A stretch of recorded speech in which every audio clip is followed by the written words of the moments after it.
Benson, a tall, handsome Uber driver, gripped the wheel of his sleek black Toyota Camry, inching his way through heavy Lagos traffic. His eyes were tired, but hopeful.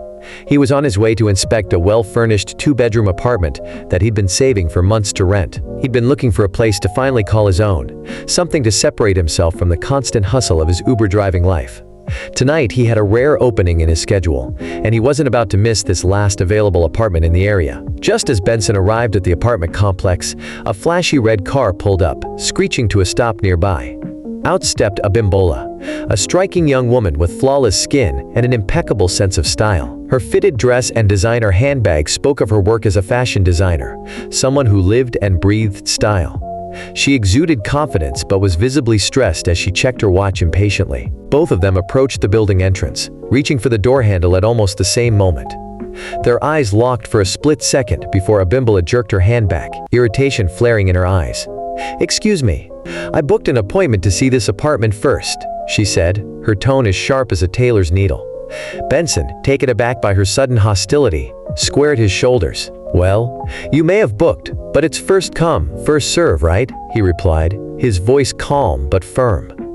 They entered the agent's office, each determined to claim the apartment, refusing to let the other go first. Their quarrel grew louder as they took turns explaining to the agent why they each deserved the place. Abimbola's words were laced with frustration and bitterness. She'd already envisioned decorating the apartment to reflect her vibrant fashion sense, and now this arrogant Uber driver was threatening her plans. The agent, exhausted by their argument, finally raised his hands. "Listen, the apartment is still available, but neither of you has the full payment." Their protests died in their throats as they stood still. The agent continued, "If you both want this apartment so badly, why not pay for it together? Split the cost." Both Benson and Abimbola looked at each other with visible disdain, as if the thought of living together was the most absurd thing they'd ever heard. But after a few moments, the gears started turning. Benson needed the apartment just as much as Abimbola did, and this might be his only option. As they were mulling over the idea, the agent added, "And one more thing.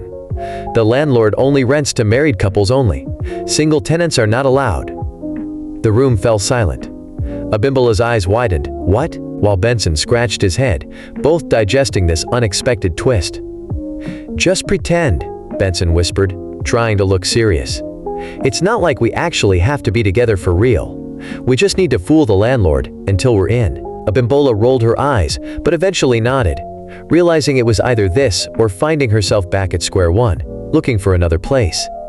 Reluctantly, they agreed to put on a charade, at least when the landlord was around. The next day, as they were about to make the payment, the landlord happened to walk in.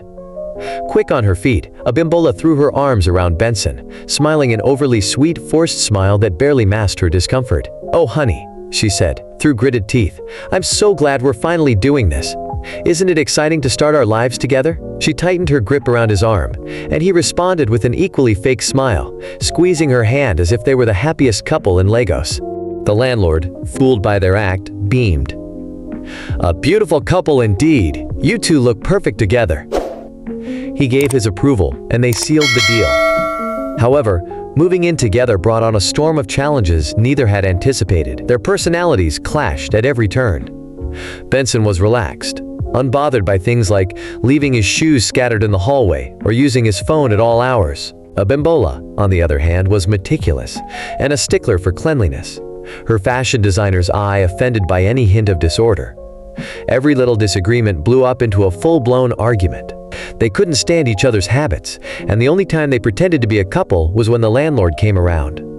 Then, it was all forced smiles and awkward hand-holding, only for the two to part ways angrily the moment he was out of sight. As weeks turned into months, though, their mutual dislike began to crack. One day, Benson came home after a rough day of driving, his face worn and defeated. His exhaustion was evident, and instead of starting an argument about the mess he'd left in the kitchen, Abimbola softened. She offered him a warm meal she'd cooked, something that surprised even her. "You look like you've had a hard day," she murmured, pushing a plate toward him. Benson looked at her, surprised but grateful, and for the first time he saw beyond her exterior. She wasn't just a loud, meticulous fashion designer. She was compassionate and kind, even if she hid it behind her tough demeanor. They shared stories about their lives, finding more in common than either had expected.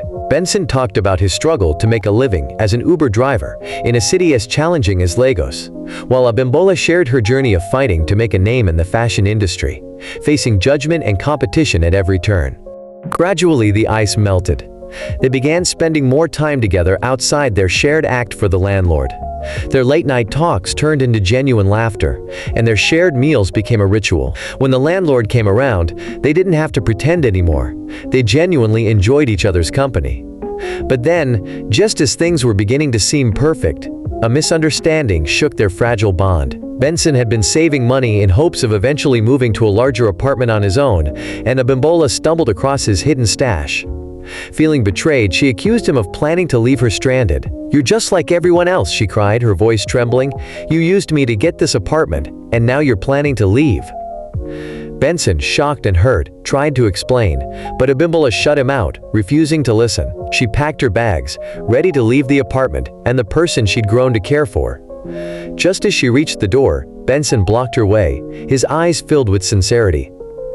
"Abimbola, I wasn't saving up to leave you. I was planning to surprise you with a bigger apartment, a place we could truly share if you'd have me."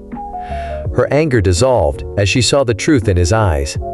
She dropped her bags, realizing how much she cared for this man she'd once despised. Their arguments, their quirks, the late-night talks, they all came rushing back, and suddenly, she couldn't imagine her life without him. With a deep breath, Benson got down on one knee. "Abimbola, I know we started this as strangers, but I've come to love you, more than I ever thought possible. I don't want this to be pretend anymore. I love you. I've fallen for you, every single part of you. Will you be my real partner? My wife?" A tear slipped down her cheek as she nodded, a smile breaking through. "Yes, Benson, I'll marry you." Her eyes filled with tears, and she hugged him tightly, whispering, "I love you too, Benson. I never thought I could feel this way, but here we are." They laughed and cried together, realizing how far they had come. From strangers fighting over an apartment to two souls who had found love against all odds. As they embraced, their love shone brightly, a reminder that sometimes the most unexpected paths lead to the happiest endings. And that was how Benson and Abimbola's story of love in Lagos began. Not perfect, not planned, but real and true. What began as a clash between two stubborn strangers became a love story that neither could have ever predicted. They moved from the apartment where it all began and started a new chapter together, sharing a life built on compromise, understanding, and, most importantly, love. In the end, they found happiness in each other's arms, proving that sometimes true love is hiding in the most unexpected places. If you enjoyed this story, don't forget to like, subscribe, and stay tuned for more amazing tales.